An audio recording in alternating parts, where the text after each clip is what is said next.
안녕하세요, 진이었습니다. 오늘 소개할 제품은 제가 지금까지 한 번도 저희 채널에서 다룬 적이 없는 제품입니다. 바로 레노버의 로크라는 제품이고요. 이 제품은 게이밍3의 후속 라인업으로 새롭게 출시된 제품입니다. 가성비 라인업이고요. 어떤 제품인지 사양부터 먼저 확인을 해보도록 하겠습니다. 제품의 상세 모델명은 레노버 로크 16IRH i7 RTX 4060 모델입니다.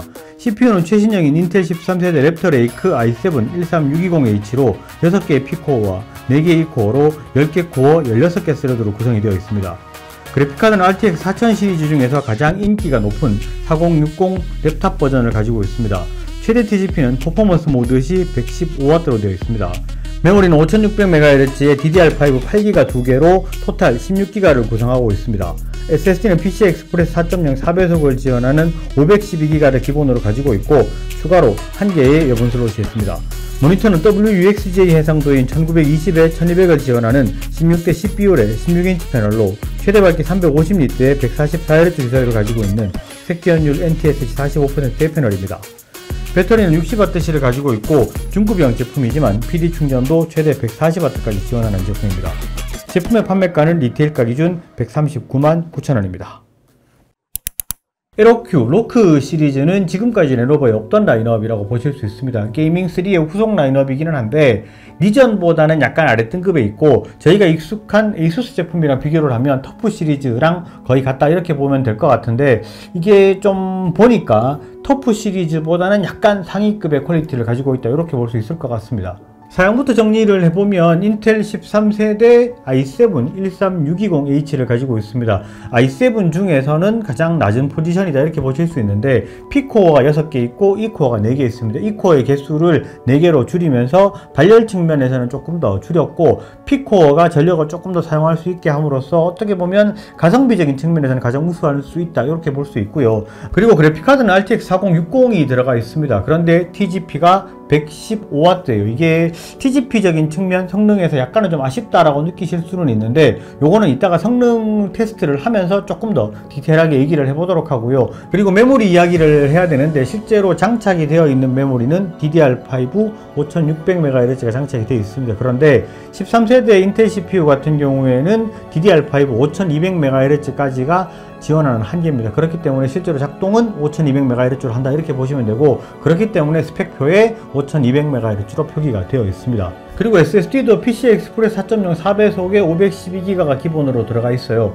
이게 사양을 하나하나 꼽아보면 이게 가성비도 상당히 좋고 괜찮다라는 느낌을 받습니다. 그런데 정말 가성비가 괜찮다라는 말이 나올 만큼 성능이 잘 나오는지 한번 검증을 해보도록 하겠습니다. 성능 테스트를 하기 전에 먼저 레노버 제품의 성능 설정부터 간단하게 설명을 하도록 하겠습니다. 레노버 벤티지라는 프로그램에서 CPU랑 GPU의 성능 설정이 가능하고요. 오른쪽 상단에 열 모드라고 해석되어 있는 부분을 클릭을 하시면 이렇게 성능 모드 설정이라는 것이 보입니다. 디폴트 값은 밸런스 모드이고요. 가장 성능이 높은 것은 퍼포먼스 모드입니다. 그리고 사일런스 모드는 저전력 모드를 의미하는 거고요. 각 모드를 설정했을 때 노트북 전원 램프의 색깔도 같이 변하게 됩니다. 밸런스 모드일 때는 하얀색, 사일런스 모드일 때는 파란색으로 변하고요. 퍼포먼스 모드로 설정을 하게 되면 빨간색으로 표시가 됩니다. 이런 것도 외부에서 보기가 편리하도록 되어 있습니다. 그럼 본격적으로 성능을 확인해 보도록 하겠습니다. 먼저 시네벤치 결과부터 확인해 보도록 하겠습니다. 시네벤치 R23에서 밸런스 모드와 퍼포먼스 모드로 테스트를 했고요. 멀티코어 점수를 살펴보면 밸런스 모드에서 13651점, 퍼포먼스 모드에서 14610점으로 준수한 성능을 보여주고 있습니다. 각각의 모드에서 온도를 살펴보면 밸런스 모드에서 CPU 온도는 최고 온도 91도를 찍고 평균 구동 온도 74도에서 76도 사이로 왔다 갔다 하면서 평균 60W 정도의 전력을 사용했습니다. 퍼포먼스 모드에서는 CPU 온도는 최고 온도 95도를 찍고 평균 구동 온도 79에서 82도 사이를 작동하면서 평균 72W의 전력을 사용을 했습니다. 그리고 각 모드에서 팬 소음 측정도 한번 해봤습니다. 밸런스 모드에서는 42dB 정도의 수준으로 상당히 조용한 편이었고요. 퍼포먼스 모드에서는 54dB 정도로 동급의 여타 게이밍 제품들과 비슷한 수준이었습니다.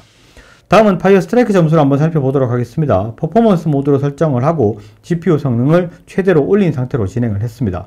파이어 스트라이크에서는 그래픽 스코어 27112점, 피지컬 스코어 25574점, 컴바인 스코어 9719점, 토탈 스코어 22821점으로 생각보다 상당히 높은 점수를 보여줬습니다.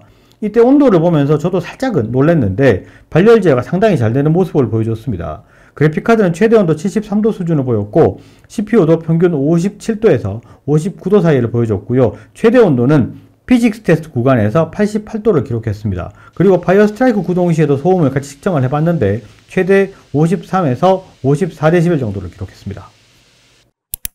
사실 저는 개인적으로 레노버라는 브랜드를 그렇게 좋아하지를 않았었습니다. 제가 지금까지 올린 영상들의 댓글을 보시더라도 그냥 뭐 가성비적으로는 괜찮지만 좀 아쉬운 부분이 많이 있는, 아직까지는 발전해야 될 부분이 많이 있는 브랜드다 이렇게 말씀을 드렸었는데, 지금 이 제품을 리뷰를 하려고 테스트를 하면서 생각이 좀 많이 바뀐 부분이 있습니다. 그리고 요즘 노트북의 사양대가 좀 많이 올라가면서 가격이 좀 부담스러워진 게 사실이죠. 13세대 i7에 RTX 4060을 가지고 있다 그러면은 이게 150만원 이상대 좀 높은 금액대는 그냥 뭐 무난하게 찍는 그런 수준이었는데, 이 제품 같은 경우에는 가성비가 상당히 좋은 게 사실이고, 그리고 쿨링 시스템이나 소음 이런 부분도 상당히 좋아진 것 같아요. 그러면 내부를 조금 더 디테일하게 살펴봐야 될 부분이 있을 것 같습니다.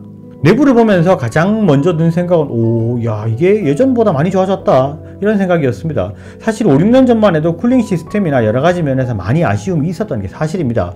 그런데 쿨러나 히트파이프도 상당히 많이 업그레이드가 됐습니다. 특히 쿨러 부분을 보시면 이 블레이드가 촘촘하게 구성이 된 게 보일 겁니다. 이게 소음이 줄어든 것에 상당히 큰 영향을 주는 부분이라고 보셔야 될 것 같습니다. 그리고 이쪽에 은색 캡 안쪽에 메모리가 들어가 있어요. DDR5 5600MHz가 장착이 된 걸 확인하실 수가 있고요. 은색 캡 내부를 보시면 메모리가 열을 좀 덜 받도록 서멀 패드 처리를 해놓은 점은 사실 조금 놀란 부분입니다. 디테일이 돋보이는 부분이고요. SSD는 기본적으로 512기가 한 개가 들어가 있는데 42mm 사이즈가 장착이 되어 있고, 추가 슬롯은 80mm 일반 사이즈 제품을 장착할 수 있도록 되어 있습니다. 추가 SSD 슬롯 아래쪽에 보시면 무선 랜 카드가 장착이 되어 있는데, 여기 보시면 안테나 부분에 실링 처리가 되어 있어요. 이런 부분의 꼼꼼함이 사실 빌드 퀄리티라고 이야기를 하는데 상당히 좋아지고 있다는 생각이 드는 부분이기도 했습니다. 배터리는 60W시가 장착이 되어 있습니다. 사실 이건 대용량은 아니라고 보셔야 되고요. 스피커는 노멀한 스타일이 들어가 있는데 이거는 소리를 한번 들어봐야 될 것 같습니다.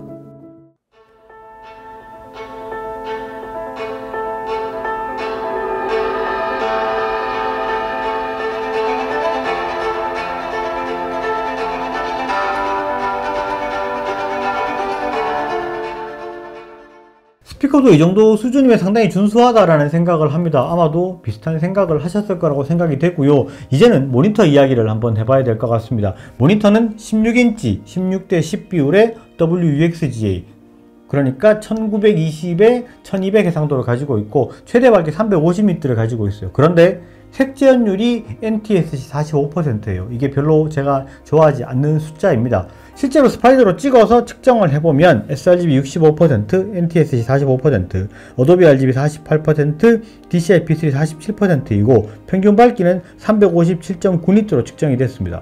패널의 스펙을 봤을 때 밝기는 350니트로 밝은 편에 속하는 패널입니다. 그런데 색재현율이 별로 마음에 들지 않아요. 하드웨어 스펙으로는 많이 딸린다 이렇게 볼 수 있는데, 이게 실제로 제가 봤을 때 이게 밝기가 밝아서 그런지 생각보다 나쁘지 않다라는 느낌을 받았습니다. 영상으로 한번 확인을 해보시죠.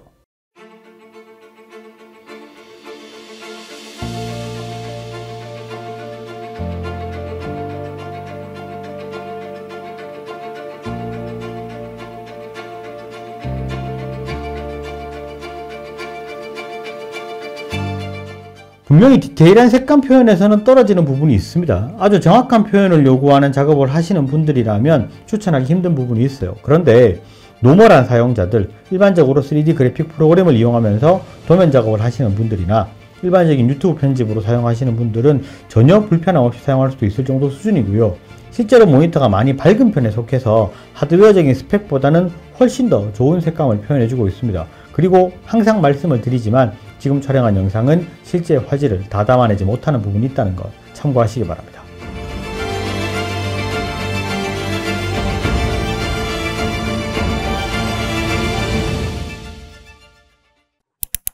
영상을 보시면서 어떤 느낌을 받으셨는지는 모르겠지만 실제로 저도 이게 스펙 체크를 하는 거랑 제가 눈으로 보는 거랑 느낌이 조금 많이 달랐어요. 스펙만으로 봤을 때는 이거보다 색감이 별로 안 좋게 나오는 게 맞는데 실제로 봤을 때는 괜찮다라는 느낌을 받았어요. 그리고 민감한 분들이 아니라면 그냥 뭐 줬을 때는 색감이 안 좋다라는 이야기를 절대 하지 않겠다라는 느낌을 굉장히 강하게 받았습니다. 그리고 마지막으로 확장 포트의 구성을 한번 살펴보도록 하겠습니다. 대부분의 포트는 뒤쪽에 몰려 있고요. 왼쪽부터 전용 어댑터를 사용할 수 있는 전원 포트가 있고 HDMI 2.1 포트, 중간에 유선 인터넷인 RJ45 포트가 있고요. USB 3.1을 지원하는 타입 A 포트가 2개가 있습니다. 그리고 우측면에는 마우스를 연결할 때 사용할 USB 2.0 타입 A 포트가 1개 있습니다.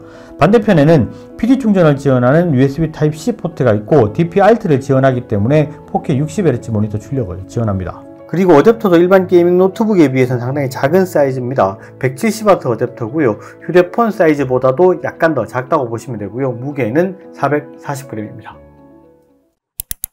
전반적으로 제품을 쭉 살펴봤는데 저도 이게 제품을 보면서 느꼈던 부분이 뭐냐면 이게 레노버가 좀 폼이 제대로 올라왔구나 라는 느낌을 받았습니다. 실제로 이 상위급 버전인 니전 시리즈를 만들면서 그동안 쌓인 노하우가 나름대로 있을 것인데 그런 부분을 이 로크 시리즈에 그대로 적용을 해놨다라는 느낌을 상당히 좀 강하게 받았습니다. 그리고 앞서도 잠깐 말씀을 드렸지만 i7 13세대 CPU에 RTX 4060 그래픽카드가 장착되어 있는 게이밍 노트북이 140만원대 이하의 제품은 아마 이 제품 유일하지 않나라는 생각이 들고요. 실제로 가성비라는 단어는 이런 제품에 붙이는 게 맞겠다라는 생각이 듭니다. 제품의 구매 링크는 영상 하단에 더보기란이랑 고정 댓글로 제가 표기를 해놓도록 하겠습니다. 이 제품에 대해서 추가로 궁금한 사항이 있다거나 아니면 다른 부분이라도 궁금한 사항이 있으시면 댓글을 주시면 제가 바로바로 답글을 드릴 수 있도록 하겠습니다. 오늘 영상은 여기까지 하고요. 영상이 좋으셨으면 좋아요, 구독 꼭 부탁드리겠습니다. 감사합니다. 지니스였습니다.